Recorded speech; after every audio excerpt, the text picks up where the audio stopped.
Good morning बच्चे। आज आप लोग के अर्जुन सुपर क्लासेज में स्वागत है। और क्लास 10th के क्रैश कोर्स चालू हो गए हैं और आप लोग के इतना दिन में कितना तैयारी हो है उस सभी का टेस्ट आज 40 प्रश्न में आपको ले लिया जाएगा। अगर 40 प्रश्न में कम से कम आप लोग को 20 प्रश्न का उत्तर सही देना होगा। और जिनको सही कितना 40 में किए 40 प्रश्न हम लाएंगे और 40 प्रश्न में कम से कम आपको 20 का सही उत्तर बताना होगा तो आपकी तैयारी सही चल रहा है। अगर 20 से जिसका भी गलत कम है उसका जानिए कि अभी तैयारी बढ़िया से नहीं हुआ है। वो अर्जुन सुपर क्लासेस से जुड़ जाइए और अभी भी आपके पास समय है, अभी भी आप तैयारी कर सकते हैं। तो चलिए, और अगर आप पहली बार अर्जुन सुपर क्लासेस में जुड़े हैं तो चैनल को लाइक सब्सक्राइब करना ना भूलें और जुड़ जाइए, जिससे जुड़ने से आप लोग की फ़ायदा होगा। जो भी वीडियो आप लोग को डलाएगा वैसी नोटिफिकेशन आपको तक पहुंच जाएंगे और आप जल्दी इस वीडियो को देख पाएंगे। तो चलिए आप लोग के सामने प्रश्न लाते हैं। अगर आपकी प्रश्न पसंद आए और आपको लाइक रहे कि हाँ यह प्रश्न पूछने वाली है तो अंत में वीडियो का लाइक सब्सक्राइब करना नहीं भूलिएगा। चलिए तो हम लोग स्टार्ट करते हैं। तो अर्जुन सुपर क्लासेस है ना, कुछ महत्वपूर्ण साइंस कम से कम 40 प्रश्न है और 40 में आप लोग की कितना आंसर देना है, 20 आंसर बताना है। और अंतिम में हम सब पूछेंगे कि आप लोग का कितना सही आंसर हुआ। चलिए तो हम लोग चालू करते हैं। पहला प्रश्न है, निम्नलिखित में से किस माध्यम में प्रकाश की चाल सबसे अधिक होता है? तो सबसे अधिक किस माध्यम में होता है बाबू? ऑप्शन नंबर डी होगा, निर्वात में। चलिए अगली प्रश्न है, निम्नलिखित में से कौन विद्युत का सुचालक है? तो निम्नलिखित में से कौन विद्युत का सुचालक है बाबू? तो बोलना है ग्रेफाइट विद्युत का सुचालक है, इसलिए ऑप्शन नंबर कौन होगा बाबू? सी। चलिए अगला प्रश्न हम लोग चालू करते हैं। सभी जीव जंतुओं के लिए ऊर्जा का अंतिम स्रोत है। तो सभी जीव जंतुओं के लिए ऊर्जा का अंतिम स्रोत क्या है बताइए? तो इसका सही आंसर हो जाएगा सूर्य। इसका सही आंसर क्या हो जाएगा बाबू? सूर्य, इसीलिए ऑप्शन नंबर सी हो जाएंगे। अगली क्वेश्चन बताइए, ग्लूकोज का रासायनिक सूत्र होता है। तो ग्लूकोज का रासायनिक सूत्र जो होता है वो C6H12O6 होता है, इसलिए ऑप्शन नंबर कौन हो जाएंगे? सी हो जाएंगे। अगला प्रश्न है, वसा का पाचन करता है। तो वसा का पाचन कौन करता है? लाइपेज करता है, इसीलिए ऑप्शन नंबर कौन हो जाएंगे? सी हो जाएंगे। अगला प्रश्न है, आयोडीन की कमी से कौन सा रोग होता है? तो आयोडीन की कमी से घेंघा रोग होता है, इसीलिए ऑप्शन नंबर कौन होंगे? ए हो जाएंगे। अगला क्वेश्चन है, अमीबा में अलैंगिक जनन किस विधि द्वारा होता है? तो अमीबा में अलैंगिक जनन द्विखंडन विधि द्वारा होता है, इसलिए ऑप्शन नंबर बी हो जाएंगे। अगला प्रश्न है, प्रकाश के अपवर्तन के कितने नियम हैं? तो प्रकाश के अपवर्तन के 2 नियम हैं। कितना नियम है? 2 नियम है, इसीलिए ऑप्शन नंबर कौन हो जाएगा छोटू? ऑप्शन नंबर बी हो जाएंगे। चलिए अगला प्रश्न लाते हैं। अगला प्रश्न आपको स्क्रीन पर है, प्रकाश के परिवर्तन के कितने नियम हैं? तो प्रकाश के परिवर्तन के 2 नियम है, इसलिए ऑप्शन नंबर बी हो जाएंगे। अगला प्रश्न है कि सरल सूक्ष्मदर्शी में किसका उपयोग होता है? तो सरल सूक्ष्मदर्शी में उत्तल लेंस का उपयोग होता है, इसलिए ऑप्शन नंबर डी हो जाएंगे। अगला है, जो नेत्र निकट की वस्तु को साफ नहीं देख सकता है उस नेत्र में होता है, कौन सी होता है? तो दूरदृष्टि दोष होता है, इसलिए ऑप्शन नंबर ए हो जाएंगे। अगला प्रश्न है, मानव नेत्र में है। तो मानव नेत्र में उत्तल लेंस होता है, ऑप्शन नंबर सी हो जाएंगे। अगला प्रश्न है, मानव नेत्र वस्तु का प्रतिबिंब निम्न में से किस भाग पर बनता है? तो इसका सही आंसर क्या होगा? रेटिना, इसलिए ऑप्शन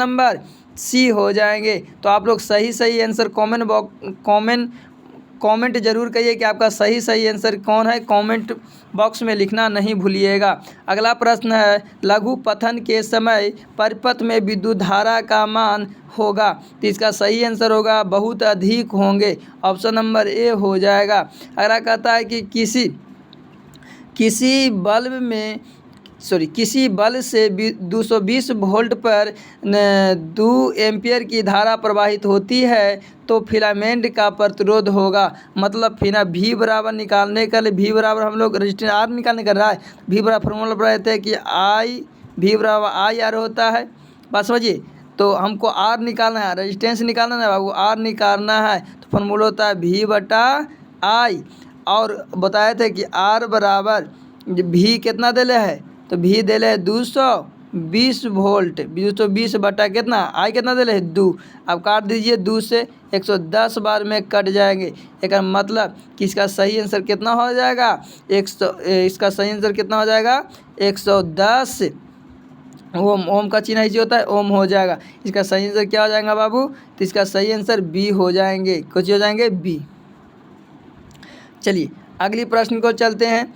आर प्रतिरोध वाले एन प्रतिरोध को समांतर क्रम में जोड़ने पर तुल्य प्रतिरोध क्या होंगे। तो इसका सही आंसर होगा एन आर, इसलिए ऑप्शन नंबर ए हो जाएंगे। अगला कहता है कि विद्युत धारा की प्रबलता का एसआई मात्रक है। तो विद्युत धारा की प्रबलता का एसआई मात्रक क्या है बाबू, बताइए आप लोग जल्दी जल्दी।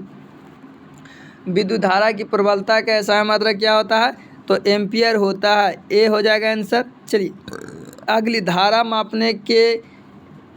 मापने के यंत्र को कहते हैं। तो धारा मापने के यंत्र को क्या कहते हैं भाई, अमीटर कहते हैं, इसलिए ऑप्शन नंबर ए हो जाएंगे।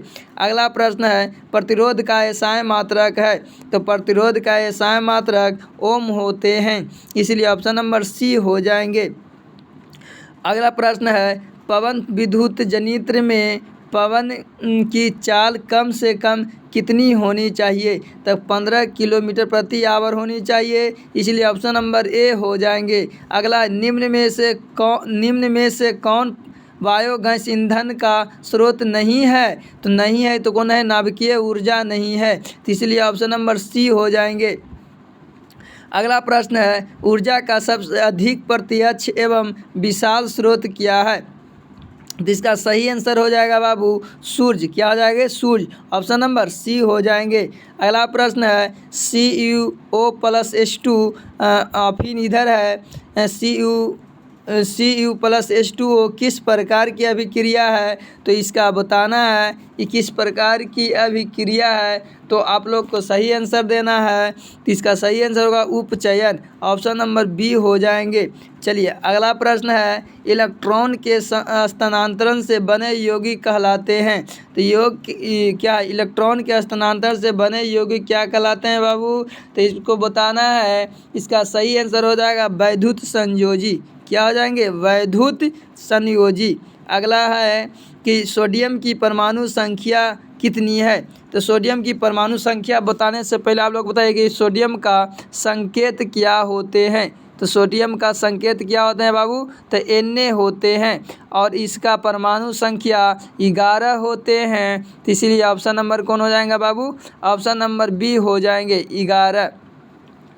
अगला है, बेकिंग पाउडर का अणुसूत्र क्या होता है। तो बेकिंग पाउडर का जो अणुसूत्र होता है वो क्या होता है। तो बेकिंग पाउडर का अणुसूत्र NaHCO3 होता है, इसीलिए ऑप्शन नंबर सी हो जाएगा, NaHCO3 होता है। अगला है, बेकिंग पाउडर का अणुसूत्र, तो यही वाला है ना, बेकिंग पाउडर आपको बताएं NaHCO3 होता है। कहता निम्नलिखित में से कौन विजातीय यौगिक है। तो इसमें से विजातीय यौगिक कौन होगा बाबू, ऑप्शन नंबर डी हो जाएंगे, प्लास्टर ऑफ पेरिस। अगला प्रश्न है, अगली प्रश्न हम लोग देखते हैं, अगली प्रश्न हम लोग देखते हैं। चलिए आ गया। अगला प्रश्न है, ये तो बना ही लिए, निम्नलिखित में से कौन विजातीय यौगिक है? तो प्लास्टर ऑफ पेरिस है। अगला है, निम्नलिखित में से पीएच का कौन सा मान क्षारक विलयन का मान देता है? तो क्षारक विलयन का मान तो पहले हम लोग पढ़ाए होंगे कि पीएच स्केल पर 0 से लेके कहाँ तक होते हैं बाबू? 14, और बीच में कितना होते हैं? 7। अगर 7 से कम होगा अम्लीय या 7 से ज़्यादा होगा तो क्षारीय होते हैं, और 7 पर जो होते हैं वो उदासीन होते हैं। एक मतलब कहता है कि जो कुछ पूछ रहा है समान क्षारक विलयन का मान तो 7 से ज़्यादा होना चाहिए।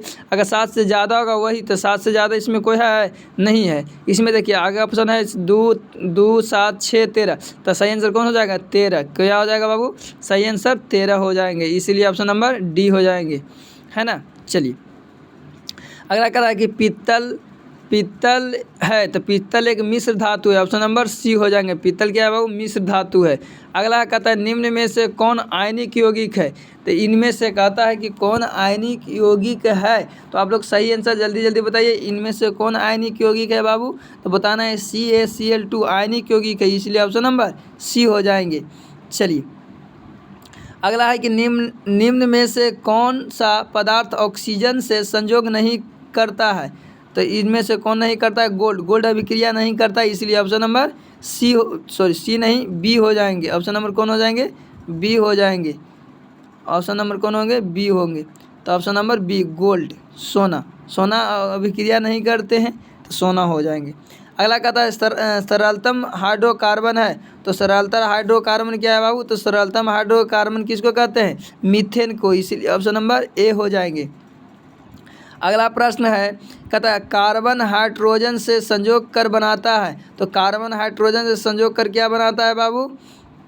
तो कार्बन हाइड्रोजन से संयोग कर हाइड्रोकार्बन बनाता है, इसलिए ऑप्शन नंबर बी हो जाएंगे, हाइड्रोकार्बन बनाता है।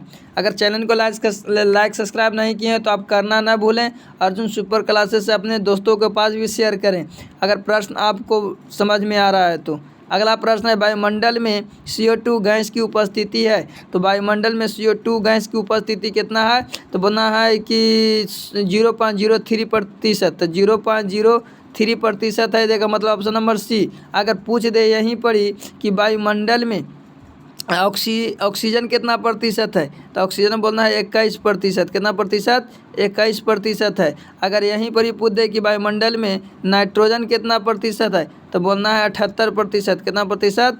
78% है, ठीक है। चलिए अगला प्रश्न है, आयोडीन के एक अणु में ऑक्सीजन के परमाणु की संख्या बताइए। तो ऑक्सीजन के एक अणु में ऑक्सीजन बोल रहे हैं, ओजोन के एक अणु में ऑक्सीजन के परमाणु की संख्या बताइए। तो पहले बताइए कि ओजोन का सूत्र क्या होता है। तो ओजोन के एक अणु में ऑक्सीजन के परमाणु की संख्या बताइए, तो ओजोन का सूत्र O3 होते हैं, और इसमें ऑक्सीजन की संख्या पूछा है तो कितना हो जाएंगे? 3, इसीलिए ऑप्शन नंबर कौन हो जाएंगे? सी।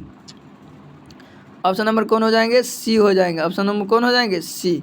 चलिए अगला प्रश्न हम लोग पढ़ते हैं। कहता है आवर्त सारणी में कितने आवर्त होते हैं? तो आवर्त सारणी में 7 आवर्त होते हैं। आवर्त किसको कहता है? 36 को, जो पड़ा होता है 36 को 7 होते हैं, और दोबारा मतलब खड़ा 18 को होते हैं ना, उसी को वर्ग बोलते हैं। चलिए अगला प्रश्न है, हीलियम गैस तत्व है, तो हीलियम गैस तत्व क्या है? पहले बात बताइए कि हीलियम का संकेत क्या होता है। तो हीलियम के संकेत He होता है, और इसका संकेत पूछ रहा है तो इसका संकेत क्या होता है? इसका संकेत बताइए। इसका संकेत होता है बाबू, चलिए हीलियम का संकेत He होता है ना। इसका था हीलियम कैसा तत्व है? तो हीलियम एक अक्रिय तत्व, इसी आंसर नंबर कौन हो जाएंगे? ए हो जाएंगे। अगला ऑक्सीजन है, तो ऑक्सीजन एक प्रकार की हार्मोन है, इसलिए ऑप्शन नंबर सी हो जाएंगे। ऑक्सीजन एक प्रकार की हार्मोन है। कहता है कि मनुष्य में वृक्क संबंधित है, तो मनुष्य में वृक्क संबंधित को होती है उत्सर्जन, इसीलिए ऑप्शन नंबर सी हो जाएंगे। अगर 40 प्रश्न में आपको कितना समझ में आया होगा और कितना आप लोग से बना, उसका कमेंट बॉक्स में आंसर देना ना भूले। सही बताइए कि सर हमको इतना सही हुआ, वो अनुसार से हम लोग देखेंगे कि हाँ कौन बच्चा को कितना तैयारी है। तो चलिए 40 प्रश्न का टारगेट था, और 40 प्रश्न हम आप लोग के पास लाएँ, और 40 प्रश्न में आप लोग को कितना समझ में आया और कितना आप लोग से बना। चलिए तो यहीं पर ही वीडियो को ख़त्म करते हैं। जय हिंद, जय भारत, और लाइक सब्सक्राइब करना ना भूलें, और दोस्तों के पास शेयर ज़रूर करें।